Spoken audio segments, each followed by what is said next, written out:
Hello guys, welcome back to my channel. तो आज हम लोग एक नया सीरीज स्टार्ट कर रहे हैं विच इज़ बीएसए। आज हम लोग डीएसए स्टार्ट करने वाले हैं और हम लोग डीएसए को बहुत ही ज़्यादा डिटेल में करेंगे। सो और डीएसए का जो फुल फॉर्म होता है वो होता है डेटा स्ट्रक्चर एंड एल्गोरिदम। इस पार्ट पे पहले हम अंडरस्टैंड करेंगे कि एल्गोरिदम क्या है। एल्गोरिदम दो डेफिनेशन में दोनों का बताऊंगा इस पॉइंट पे। डेफिनेशन में दोनों का बताऊंगा, लेकिन डेफिनेशन के बाद पहले हम लोग एल्गोरिदम से स्टार्ट करेंगे, फिर उसके बाद हम लोग डेटा स्ट्रक्चर पर आएंगे। Okay, let's start. और इसमें मैं एक इंसर्शन सॉर्ट का एक क्वेश्चन बताऊंगा। वो एक क्वेश्चन का एक कोड समझाऊंगा जो बीएसए को यूज करके ही बना है इन डिटेल्स में। Okay, so what is algorithm? Algorithm होता क्या है? तो algorithm is a well defined steps है। एल्गोरिदम क्या है? एक वेल डिफाइंड स्टेप्स है to solve a particular problem. To solve a particular problem, इसको हम लोग क्या बोलते हैं? इसको हम लोग एल्गोरिदम बोलते हैं। फॉर एग्जाम्पल, एक हम लोग इसमें ये होता है कि इसको ऑल इनपुट हम लोग कुछ लेंगे, फिर उसके बाद कुछ सेट्स ऑफ ऑपरेशंस होगा। सेट्स ऑफ ऑपरेशंस होगा कंप्यूटर में, और फिर उसके बाद हम लोग को एक डिजायर्ड आउटपुट जो है यहाँ पर जो है मिल जाएगा। ठीक, सिर्फ इसको समझते हैं कैसे। इनपुट, तो इनपुट जैसे कि हम लोग को कोई दो नंबर को ऐड करना है, लाइक इनपुट हम लोग का हो गया कि 2 और 3 को यहाँ पर हम लोग को ऐड करना है।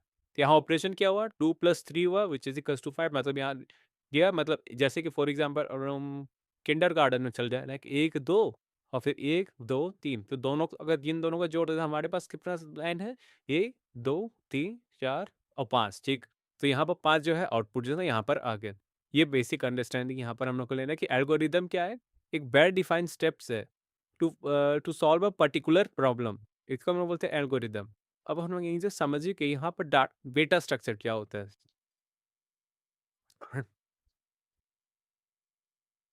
Data structure, data structure is the method arrange and organize the data.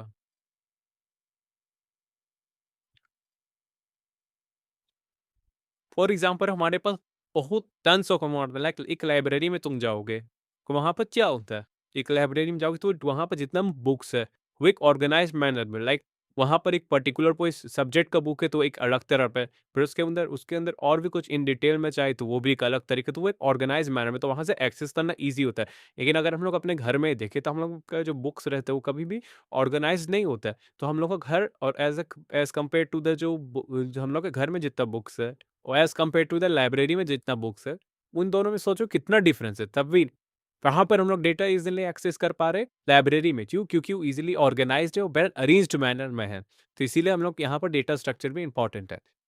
हाँ, अगर हम लोग समझेंगे कि एल्गोरिदम इंपॉर्टेंट क्यों है। देखो, हमारा जो कंप्यूटर का जो मेमोरी होता है या फिर कोई भी वर्किंग स्पीड होता है वो फाइनाइट होता है। ठीक, लाइक फॉर एग्जांपल मुझे फाइनाइट होता है तो उस चीज़ को हम लोग को वाइजली यूज़ करना है। फॉर एग्जांपल मैं एक मान लो कि एक कोई वेबसाइट सर्च कर रहा हूँ। अब there are millions of website जो है गूगल पर है। ठीक, गूगल पर जो है मिलियंस ऑफ वेबसाइट्स है। ठीक, वेबसाइट्स है। ठीक, मिलियंस है, मिलियंस में यहाँ पर वेबसाइट है।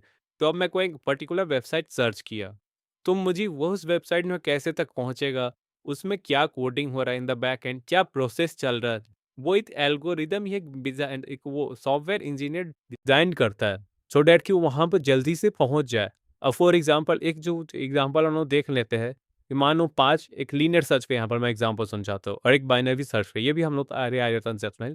तो देखो, लीनियर सर्च में ये होता है कि यहाँ पर जितना भी 1 2 3 4 5 है तो पहले ये चेक करेगा नहीं है, फिर ये चेक करेगा नहीं है, फिर ये चेक करेगा नहीं है, ये चेक करेगा नहीं है, ये चेक करेगा। यहाँ पर देखो, यहाँ पर क्या होता है, यहाँ पर हम लोग यहाँ पर एक साथ इधर से भी आगे बढ़ रहे होते हैं और इधर से भी आगे बढ़ रहे होते हैं। उसका एक मेथड होता है। तो देखो, इस मेथड में कम टाइम लगेगा क्योंकि एट अ टाइम यहाँ पर हम लोग 2 स्टेप कर रहे हैं, मतलब 2 एलिमेंट को चेक कर रहे हैं। बट यहाँ पर हम लोग एक ही बार में एक ही चीज़ को चेक कर रहे हैं। तो ऐसे यहाँ पर जो एल्गोरिदम है ये डिज़ाइन होता है किस चीज़ के लिए होता है?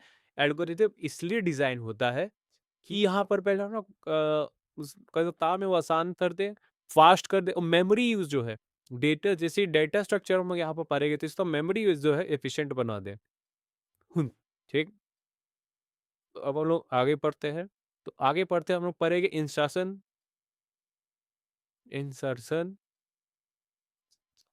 सॉर्ट के बारे में। तो इंसर्शन सॉर्ट होता क्या है? Let's understand this. For example मेरे पास एक एरे है। Okay, what is an array? पहले ये मुझे बताना होगा। एकदम बेसिक से हम लोग चलेंगे। What is an array? तो एरे क्या है? Array is a collection of array is a collection of homogeneous data stored in a continuous memory location. अब समझो एरे है क्या? तो array is a collection of homogeneous data. ये homogeneous data का मतलब क्या होता है?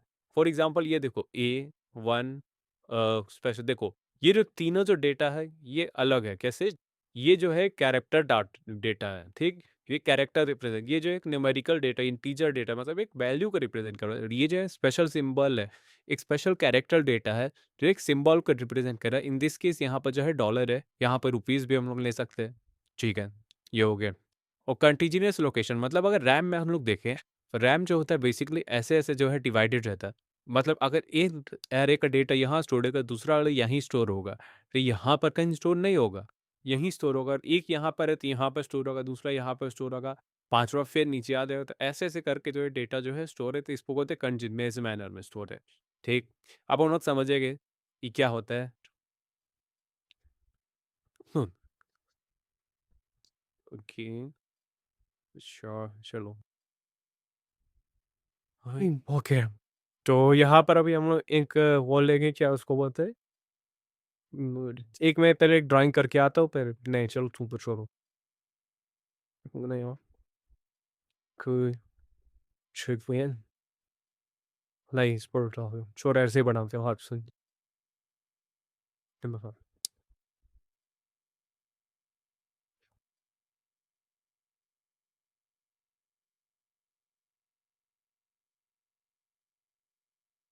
एक, दो, तीन, चार, पाँच, ठीक है। फिर आता है देखो, जैसे कि आपको मैं स्टोर कर देता हूँ 5 2 4 5 2 4 इन ऑर्डर में जो है इसको अरेंज करना है। फिर इसको मैं ऐसे असेंडिंग ऑर्डर में जो है अरेंज करूँगा। तो जैसे कि फॉर एग्जाम्पल मैं ऐसे रफ में बना दे रहा हूँ, ठीक है? एक, दो, तीन, देखो 1 2 1 2 3 4 5, ठीक है? मुझे ऐसे 2 4 5 6 2 मुझे मतलब जो ऑर्डर जो है ऐसे अरेंज करना है, ठीक? अब इसके लिए मैं क्या स्टेप बाय स्टेप करूँगा कि देखो, मैं इसमें में से कूपन जो कोड लिखा था, मैं पहले ही लिख के लाया था उस कोड को। कहाँ गया ये कोड? लिखो, तो ये कोड है। इस कोड को मैं जो है ना वो खींचूँगा, मैं जाऊँगा। हुँ, ठीक है। नहीं, इसको थोड़ा छोटा करूँ।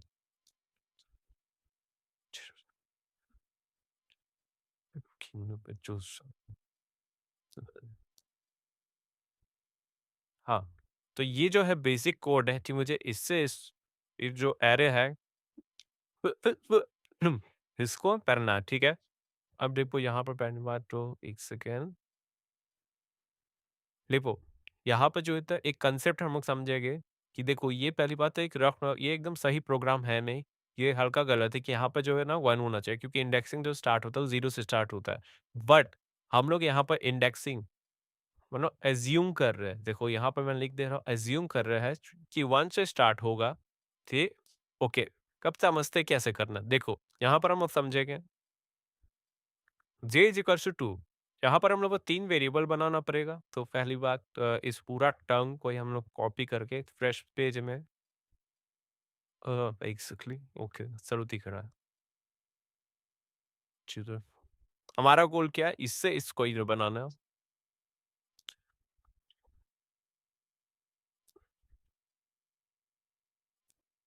ठीक है। और फिर हाँ, ठीक है।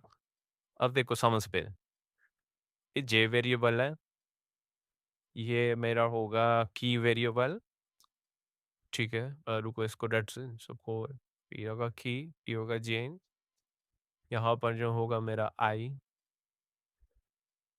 वेरिएबल, ठीक है। चलो समझते हैं।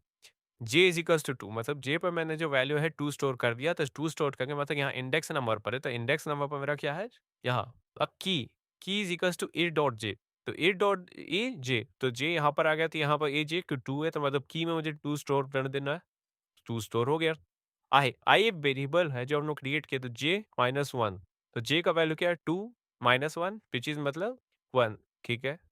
अब देखो ये व्हाइल लूप है, तो व्हाइल लूप में क्या होता है, व्हाइल लूप में ये होता है कि जब तक अनलेस एंड अनटिल यहाँ पर जो है ये दोनों कंडीशन मीट ना हो जाए, तब तक ये जो लूप है नीचे नहीं जाएगा, तो ये लूप बाईपास होके यहाँ ऊपर जो है ना कंटिन्यू करेगा। तो देखो I is greater than zero, हाँ है, ए डॉट ए आई मतलब ए, यहाँ पर जो वैल्यू होगा और यहाँ पर वन, ठीक। तो ए, देखो यहाँ पर जो वैल्यू होगा ए और वन, ठीक।